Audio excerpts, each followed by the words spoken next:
قاسم مصطفیٰ محمد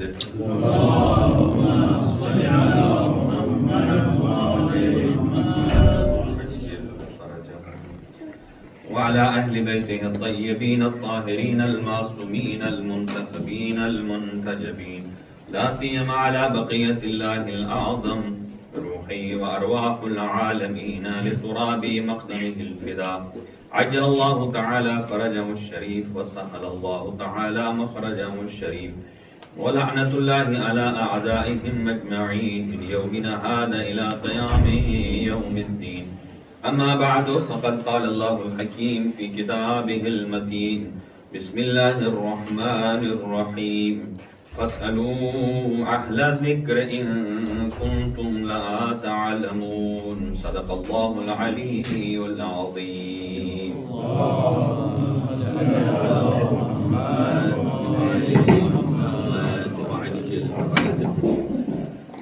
ایک اور صلوات پڑھ لیں مل کر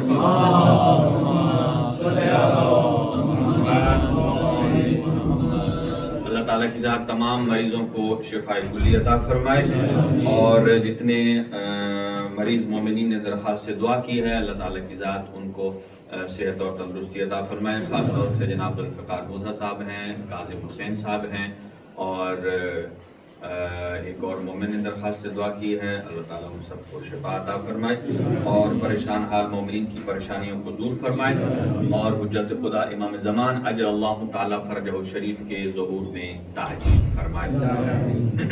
اور آج برسی کا دن ہے. جناب سید ارشاد حسین شاہ صاحب مرحوم و مغفور سید توقیر شاہ صاحب کے والد بزرگوار ہیں.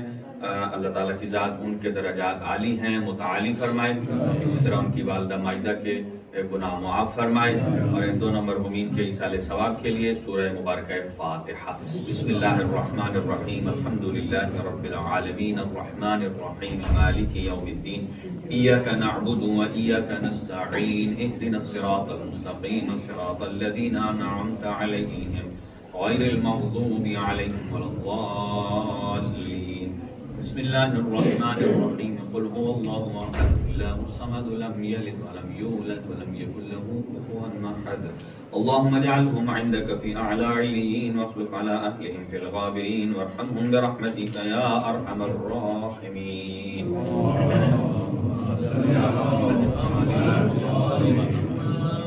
آپ حضرات کی خدمت میں آج اجتہاد اور تقلید کے عنوان سے کچھ معروضات آپ کی خدمت میں پیش کریں گے, اس لیے کہ بعد پیغمبر دو مکتب جدا جدا ہیں. ایک ہے مکتب ثقیفائی ہے اور ایک ہے مکتب غدیری ہے.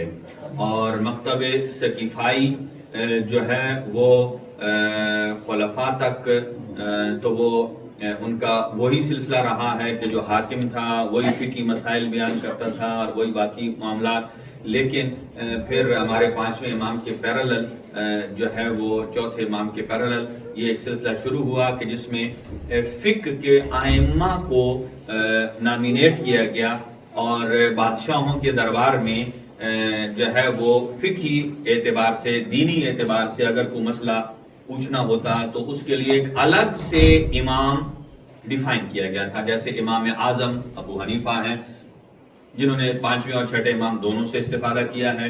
امام مالک ہیں, امام شافعی ہیں, امام حنبل ہیں اور کتنے ہو گئے, اور امام حنبل ہیں اور حنبلی, شافعی اور حنفی اور مالکی. یہ چار مکاتب ہیں اور پانچواں اس میں ایک آتا ہے جو مکتب جعفریہ ہے, جبکہ یہ امام بنائے گئے ہیں مقصد کے تحت. یہ بات یاد رکھیے کہ مکتب تشیع میں ایک ہی فرد ہوتا ہے جو ولی امر بھی ہے, اولی الامر بھی ہے, وہی امام ہے, وہی حجت خدا ہیں, وہی حاکم شرع ہیں اور وہی فقہی اعتبار سے بھی ولایت رکھتے ہیں اور اللہ کی طرف سے شریعت کے محافظ بھی ایک ہی فرد ہیں. اور چاہے یہ حکومت میں ظاہراً موجود ہوں یا موجود نہ ہوں, جیسا مولا علی علیہ السلام کا پہلا 25 سال کا زمانہ اس میں امام ہی ہیں, لیکن اس وقت ظاہراً حکومت آپ کو نہیں ملی، لیکن جب آپ بظاہر حکومت ہاتھ میں لیتے ہیں تو تب دونوں عہدے آپ کے ساتھ جڑ جاتے ہیں، یعنی امام وقت بھی ہیں اور ساتھ ساتھ دنیاوی اعتبار سے حاکم بھی ہیں۔ یہ بات یاد رکھیے، دنیا کے عہدوں کا الہی عہدوں کے مقابلے میں کوئی مقام نہیں ہے۔ اور اس کے بعد آپ ایک کتاب پڑھیے جس کا نام ہے فقہ کا انسائکلوپیڈیا۔ ایک لیڈی ہیں کہ جو بڑی ہمارے پاکستانی ہیں اور وہ لبنان سے پڑھی ہیں، بہت بہترین عربی بولتی بھی ہیں، لکھتی بھی ہیں۔ انہوں نے اس کو بیسیکلی عربی میں کتاب تھی اور اس کو اردو میں ٹرانسلیٹ کیا ہے، اور اس میں آپ ہر فقہی مسئلے کو دیکھ سکتے ہیں۔ پہلے وہ 4 مسالک کو بیان کیا گیا ہے اور آخر میں جو فیصلہ کن مسئلہ ہوتا ہے وہ فقہ جعفریہ کا بیان کیا گیا ہے۔ تو ہمارے ایک دوست ہیں جو پہلے انہوں نے مجھے بتایا اس کتاب کے بارے میں، اس نے کہا کہ میں جب فارغ ہوتا ہوں، لوگ ناول پڑھتے ہیں، لوگ کہانیاں اور سٹوریوں کی بک پڑھتے ہیں، اور میں یہ فقہی جو ہے انسائکلوپیڈیا یہ پڑھتا ہوں، اور پڑھتا بھی اس لیے ہوں کہ میں محظوظ ہوتا ہوں۔ پہلے دیگر مکاتب کی آراء کو پڑھ کر میں ہنستا ہوں، خوش ہوتا ہوں کہ دیکھو وہ کیا سوچ رہے ہیں، کیا بیان کر رہے ہیں، لیکن جب فقہ جعفری کا پوائنٹ آف ویو آتا ہے تو میرا دل مطمئن ہو جاتا ہے کہ یقیناً اسی امر کے اندر استحکام موجود ہے اور یہ دلیل موجود ہے اس کے اندر۔ تو امام ائمہ کے زمانے کے بعد 12ویں امام زمان عجل اللہ تعالی فرجہ شریف کی غیبت کے بعد، اور میں اور مکاتب کی بات نہیں کر رہا، اور مکتبوں میں اجتہاد تمام ہو چکا ہے، اس میں کوئی اجتہاد موجود نہیں ہے۔ وہ علماء اسلاف جو ہیں ان کے اقوال کو پڑھ کے وہ آگے بتاتے ہیں کہ فلاں نے یہ کہا تو یہ ہوگا، جبکہ اجتہاد ایک ایسا علمی دروازہ ہے کہ جب تک سائنس میں ترقی ہوتی رہے گی، جس مکتب میں اجتہاد کا دروازہ بند ہو گیا، سمجھ لیجئے کہ اس مکتب میں لوگوں کی سوچ پر تالے لگا دیے گئے ہیں، جبکہ اللہ سبحانہ و تعالیٰ نے عقل انسانی کو اوپن رکھا ہے۔ یہاں تک کہ دیکھیں اللہ تعالیٰ کا شریک ہے کوئی یا نہیں ہے؟ قطعاً نہیں، اللہ تعالیٰ کا کوئی شریک، اس دنیا میں ایک ہی خدا ہے، لیکن اللہ کے شریک کو دماغ میں فرض کر لینے سے کبھی بھی شرک نہیں ہوتا۔ فرض کر لینے سے، فرض مثلا آپ کیسے کر سکتے ہیں کہ یہ خدا پر ایک دلیل ہے کہ اللہ ایک ہے؟ ہم فرض کرتے ہیں کہ اگر 2 خدا ہوتے تو کیا ہوتا، یہ ایک فرض ہے ذہنی طور پر۔ اس لیے جیسا کہ آپ 2 لائنیں ڈرا کرتے ہیں باہر کاغذ پر، وہ دونوں بالکل جیسے از اکول ٹو کی ہوتی ہے، وہ دونوں برابر ہیں، آپ اس کو جتنا بھی لمبا لے جائیں یہ کبھی بھی آپس میں جڑنے والی نہیں ہے۔ لیکن آپ یہ کیسے پریکٹیکلی اس کو امیجن کر سکتے ہیں، پریکٹیکلی کر سکتے ہیں کہ آپ اتنی لمبی لکیریں کھینچتے جائیں، کھینچ نہ ملے؟ یہ دماغ فرض کر سکتا ہے کہ آپ دماغ میں جتنی مرضی لائن بناتے جائیں، وہ نہیں کہے گا کبھی اینڈ ہو گیا، لیکن نتیجہ دے گا کہ میں جتنا بھی لے جاؤں یہ کبھی بھی آپس میں ملنے والے نہیں ہے۔ یہ آپ کام دماغ میں کر سکتے ہیں۔ ایسے ہی باری تعالیٰ کا کوئی آپ دوسرا ایک سمجھیں کہ ایک اور خدا ہے، تھوڑی دیر کے لیے فرض کر دینے میں اللہ تعالیٰ کا کوئی شریک بن نہیں جاتا، لہذا فرض کرنے میں کوئی بھی گناہ نہیں ہے کسی چیز کے بارے میں۔ اسی لیے کہا جاتا ہے کسی بھی چیز کا عقلاً فرض کر لینا محال نہیں ہے۔ تو امام زمان عجل اللہ تعالی فرجہ شریف کی غیبت کے بعد یہ بات یاد رکھیے کہ امام زمانہ کی ولادت باسعادت کب ہوتی ہے؟ 255 ہجری میں، 255 ہجری میں، اور امام علیہ السلام 11ویں امام کی شہادت ہوتی ہے 260 ہجری میں، یعنی 260 ہجری میں، اور تب سے غیبت صغرا کا زمانہ شروع ہو جاتا ہے۔ غیبت صغرا، غیبت کا معنی ہے لوگوں کی نظروں سے اوجھل ہو جانا۔ یہ نہیں ہے کہ امام موجود نہیں ہے، موجود بھی ہیں، ہر سال حج بھی کرتے ہیں، اور اتباعت عالیہ کی زیارات پہ بھی، اور امام کے مختلف ٹھکانے ہیں جہاں پر امام ہوتے ہیں. مسجد سہلہ ہے، سرداب امام زمان ہے، اسی طرح مسجد کوفہ ہے، اسی طرح ایک دو اور پوائنٹ ہیں، مقام صاحب الزمان ہے. اب سوال یہ ہے کہ 12ویں امام کے بعد آیا مکتب تشیع ایسے شتر بے مہار کی طرح ہے، یعنی کوئی اس کا پرسان حال نہیں ہے، کوئی سسٹم نہیں ہے، جس بندے کی جو مرضی اور دل چاہے وہ اپنا فقہی مسئلہ بنا لے؟ پھر تو ایسا ہی ہو جائے گا کہ جیسے دیگر مکاتب میں ہے کہ جو بندہ جو چاہتا ہے ویسا ہو جاتا ہے. جبکہ مکتب تشیع ایک معتبر مکتب ہے اور تا صبح قیامت تک اس میں استدلالات موجود ہیں. تو میں اوروں کی بات نہیں کر رہا، مکتب تشیع میں یہ بات یاد رکھیے، پہلے اس چیز کو دیکھ لیجئے اور پھر آگے بڑھتے ہیں کہ 260 ہجری میں امام زمان کی غیبت صغریٰ ہوتی ہے، اور کب تک؟ 329 ہجری. 300 چلو 30 کر لیں حساب ٹھیک کرنے کے لیے، تو ٹوٹل بن جاتے ہیں 70 ایئرز، 70 سال. 70 سال امام کے نائب رہے ہیں خاص 4، جن کا نام ہے عثمان ابن سعید، محمد ابن عثمان ابن سعید، اور ایک ہیں حسین بن رو اور علی بن محمد سمری. یہ 4 رہے ہیں ان دنوں میں. ایک 5 سال رہا ہے، ایک 41 سال رہا ہے، اور ایک اسی طرح 20 کے قریب، اور اسی طرح ایک اور 6-7 کے قریب. تو یہ زمانہ غیبت صغریٰ کا رہا ہے. اور غیبت صغریٰ میں کسی کو امام نے عمومی نمائندہ نہیں تھا، خصوصی تھے. اسی میں یاد رکھیے گا کہ غیبت صغریٰ میں بھی سب سے پہلا بندہ نصیریت کے بعد، چھٹے امام کے بعد، جس نے بڑا نعرہ لگایا تھا، ایک بھٹکا ہوا شخص ہے جس کا نام تھا محمد شلمغانی. کیا نام ہے؟ محمد شلمغانی. اس نے غیبت صغریٰ میں مکتب تشیع کو بگاڑنا شروع کر دیا. کیوں؟ دلیل کیا ہے؟ دلیل یہ ہے اس نے حسین بن روح کو لیٹر لکھا، کہا ان کے ذریعے سے کہ امام زمانہ تک میرا پیغام پہنچے. چونکہ ڈائریکٹ تو بات ہو نہیں سکتی تھی، غیبت میں انہی نواب کے ذریعے ہونی ہے. کسی ایک کو، یا حسین بن روح یا کسی اور کو خط لکھا، امام زمانہ کو کہیں کہ مجھے اپنا نائب خاص بنائیں. سنیے گا، مجھے اپنا نائب خاص بنائے گا. یہ بات یاد رکھیے کہ جب نامینیشن ہوتی ہے تو یہ ہماری لیاقت کی وجہ سے نہیں ہے، بلکہ امام کے نظر کرم کی وجہ سے ہے. امام دیکھتے ہیں کہ کون ایسا بندہ ہے جو اس مکتب کے لیے میرے غیبت کے دور میں امین بھی ہے اور معتبر بھی ہے. ٹھیک ہے نا؟ امین ہونا بڑی بات ہے، معتبر ہونا، اور پھر دین اسلامی کی معلومات رکھنا. خالی امین اور صادق ہونا کافی نہیں ہے، جب تک کہ وہ دینی معلومات، چونکہ اس بندے کو امام زمان کی غیبت میں کیا ہونا ہے؟ دینی مرکزیت اختیار ہونی ہے. اسی کو کہا، یہ لفظ پہلے سے موجود تھا، اسے کہا جاتا ہے مرجعیت. مرجعیت کسے کہتے ہیں؟ وہ ایک بندہ غیبت امام زمان کے بعد جسے کوئی مسئلہ پیش آئے وہ اپنے مسائل کے لیے ان کی طرف رجوع کرے. جس کی طرف رجوع کیا جاتا ہے اسے کہتے ہیں مرجع. اسے کیا کہا جاتا ہے؟ مرجع. تو یہ شلمغانی صاحب جو تھے، انہوں نے کہا امام زمان کو کہ مجھے اپنا خصوصی نمائندہ بنائیں. امام نے اپنے خصوصی نمائندے بنا دیے تھے، کہا تیری اتنی لیاقت نہیں ہے.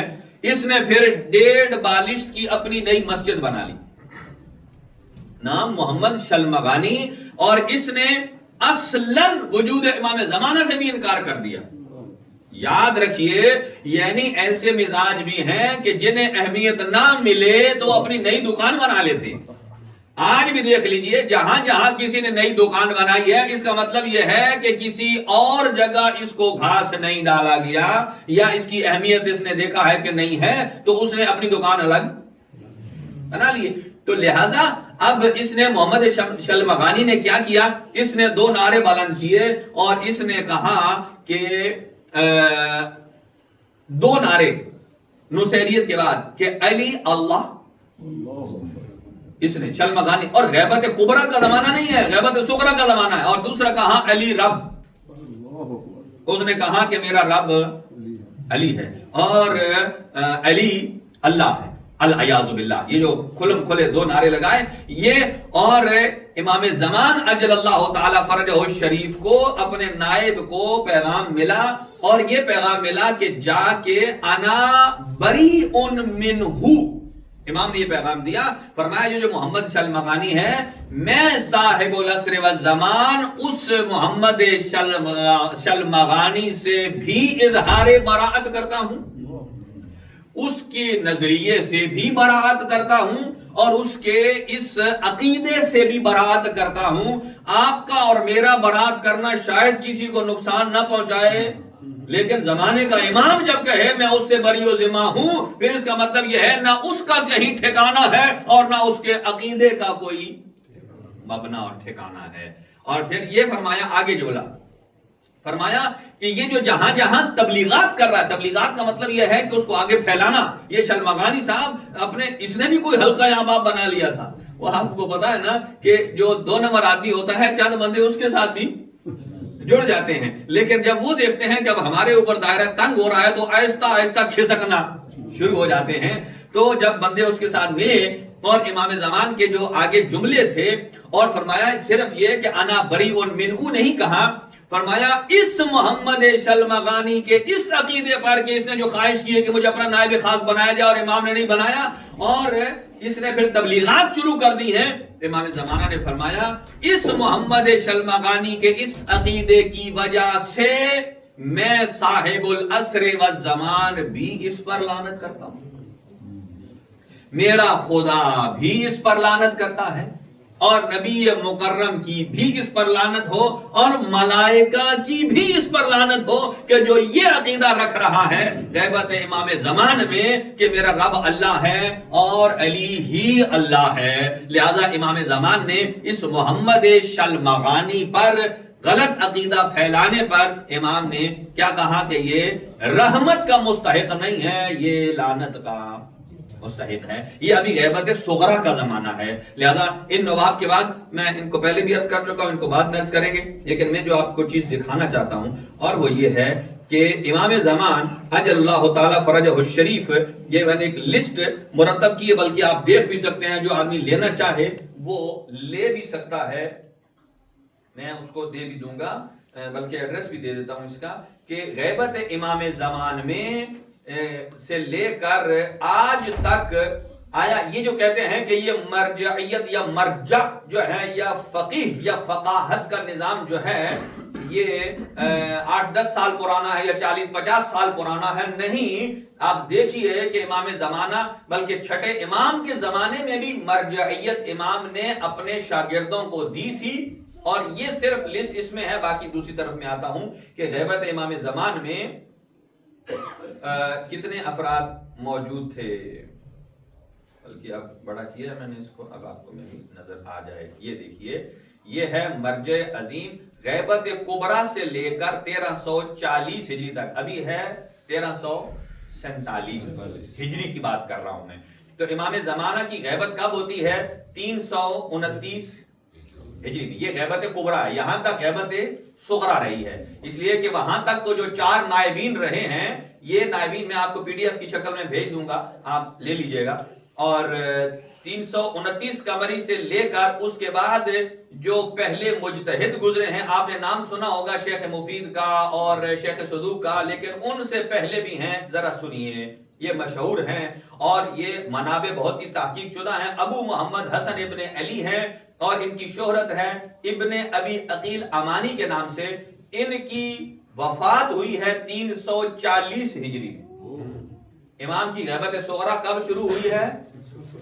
329 میں، اور یعنی 10 سال بلکہ اس سے بھی زیادہ عرصہ انہوں نے یہ نائب عمومی رہے ہیں، جب سے غیبت خصوصی کا زمانہ ختم ہوا ہے تو لوگوں کی مرجعیت جو ہے وہ ان کی طرف تھی، ابن ابی عقیل امانی، اور یہ 4 صدی کے ہیں، اور اس کے بعد ان کے ساتھ ہیں ابو جعفر محمد ابن حسن ابن ولید کے نام سے مشہور ہے، ان کی وفات ہوتی ہے 343 ہجری میں، یہ قم میں تھے اور پہلے عراق میں تھے، اور یہ ابو غالب احمد ابن محمد ہیں، ابو غالب زراری ہے شیبانی، یہ 285 میں یعنی غیبت صغریٰ میں پیدا ہوئے ہیں اور غیبت کبریٰ میں فوت ہوئے، یعنی کہ 260 ہجری میں غیبت صغریٰ شروع ہوتی ہے، اور یہ پیدا کب ہوئے ہیں؟ 285 میں غیبت صغریٰ کے زمانے میں، اور ان کی وفات کب ہے؟ چلو پہلا سارا آپ حصہ نکال دیے، 29 سے لے کر 30 سال بنتے ہیں علم حاصل کرتے کرتے۔ یہ کتنے ائمہ کے شاگرد رہے ہیں، 10ویں کے، 11ویں کے، 12ویں کے، اور یہ کوفہ میں، اور یہ ایک دم یہ سینے میں جو ائمہ کی احادیث سمائی ہیں یہ ایسے نہیں سمائی ہیں، ابھی ان پر آتے ہیں الگ۔ ابو القاسم ابن قولوے ہیں، ان کا مزار قم میں ہے، اور ہم ان کی قبر کے پاس بیٹھ کر علامہ محمد حسین طباطبائی کی کتاب ہے فلسفے کی بدایت الحکمہ نہایت الحکمہ، وہاں ہم یہ فلسفے کی کلاس ہوتی تھی باقاعدہ، ہم وہاں پڑھتے تھے۔ ان کی وفات ہوئی ہے 369 ہجری میں، یہ شمسی نہیں ہے، ہجری ہے، آپ صرف دیکھتے رہیے۔ ابو الحسن محمد ابن احمد ہیں، ابن داؤد قم بھی رہے ہیں، بغداد بھی 378 میں۔ اس کے بعد باری آتی ہے ابو جعفر ثانی محمد ابن علی ابن حسین شیخ صدوق علیہ رحمہ کی، ٹھیک ہے نہیں، شیخ صدوق علیہ رحمہ کی، اور شیخ صدوق ان کی قبر مطہر جو ہے وہ امام موسیٰ کاظم علیہ السلام کے قدموں میں ہے، شہر اس میں بغداد میں۔ اور وہاں یہ پھر میں اور لمبا نکل جاؤں گا کہ انہوں نے کون کون سے وصیت کی تھی کہ میری قبر پر کون سے شعر لکھنا، کون سی آیت لکھنا۔ وہ اصحاب کہف کی وہ آیت کہ جو اصحاب کہف غار میں موجود تھے، وہ 7 افراد تھے، اور ان کا جو حیوان ہے وہ پیروں کی طرف تھا، اور جس کا قرآن میں ذکر ہے کہ اس نے اپنے ہاتھ پھیلائے ہوئے ہوں گے، اور یہی آیت شیخ صدوق نے کہا تھا جب میں مر جاؤں تو امام موسیٰ کاظم کے قدموں میں کاظمین میں مجھے دفنا کے وہ آیت لکھ دینا کہ آپ کے علم کا نوکر، آپ کے علم کی تبلیغات کرنے والا، جو کچھ آپ کے اہل بیت سے سیکھا ہے وہ آپ کے برابر تو ہونا کجا ہے، وہ تو وہی مقام رکھتا ہے کہ جو اصحاب کہف کا حیوان ان کے سامنے مقام رکھتا ہے۔ نعرہ حیدری! اب یہاں سے سمجھیے جب شیخ صدوق نے نہیں کہا کہ میں امام ہوں، تو مکتب تشیع میں کوئی مرجع نہیں کہتا کہ میں امام ہوں، بلکہ یہاں تو امام جماعت کو بھی امام کہا جاتا ہے۔ یہ بھی یہ مجازی معنی میں ہے، یہ حقیقی معنی میں نہیں۔ حقیقی معنی میں امام صرف حجت خدا کو کہا جاتا ہے۔ اچھا، اور اس کے بعد شیخ صدوق آ جائے، اور شیخ صدوق کے بعد آگے ابن جنید اسقافی ہیں، 381 میں ان کی وفات ہوتی ہے، اور اس کے بعد اب آگے ان کے ہم عصر شیخ مفید ہیں، ان کے شاگرد بھی ہیں، یہ شیخ مفید ہیں، بغداد میں ان کی قبر ہے، آپ دیکھ سکتے ہیں کہ لوگ جاتے ہیں دیکھنے کے لیے۔ لوگ جو بغداد میں جب جائیں تو بہت ساری زیارتیں ہیں، آپ وہاں جا کر دیکھیے کہ 11ویں والی سرکار کی بھی ہے اور شیخ مفید کی بھی ہے، لوگ شیخ مفید کی قبر پر زیادہ جاتے ہیں۔ سبحان اللہ۔ اچھا، اور اس کے بعد یہ وہ آ گئے ہیں، یہ میں نے ہسٹری آپ کو عدد کے ساتھ اس لیے بتا رہا ہوں تاکہ پتہ چلے غیبت کبریٰ سے ابھی تک کوئی ایسا زمانہ نہیں گزرا کہ جب کوئی فقیہ موجود نہ ہو، جب کوئی فقیہ موجود نہ ہو۔ اب دیکھیے، اب یہ ابو القاسم علی ابن حسین یہ سید مرتضی علم الہدا ہیں کہ جناب حضرت فاطمہ الزہرا خواب میں آئی ہیں شیخ مفید کو کہ میرے 2 بچوں کو پڑھاؤ، ایک ہاتھ میں امام حسن تھے، ایک ہاتھ میں امام حسین۔ شیخ مفید نے جب خواب میں دیکھا کہ بی بی آئی ہیں اور کہا ہے میرے بچوں کو پڑھاؤ حسنین کو، اور یہ تڑپ کے اٹھتے ہیں کہ میں کجا اور حسنین شریفین کجا، اور جیسے نماز فجر پڑھتے ہیں دروازے پر دستک ہوتی ہے، اور سید مرتضی علم الہدا اور دوسرے سید کے سید رضی جنہوں نے نہج البلاغہ کلام امیر المومنین جمع کیا ہے، اور ان کی والدہ ان بچوں کو لے کر آتی ہیں اور شیخ مفید کو آ کر کہتی ہیں کہ جن 2 بچوں کی تمہیں خواب میں جناب سیدہ نے سفارش کی ہے، جناب سیدہ نے سفارش کی ہے، یہ لیجئے ان کی تعلیم و تربیت کا اہتمام کیجئے۔ اب مجھے بتائیے کیا اس زمانے میں مرجعیت جس کی خواب میں جناب سیدہ آ جائیں، کیا ان کی ارزش کوئی کم ہے؟ کوئی ارزش کم ہے؟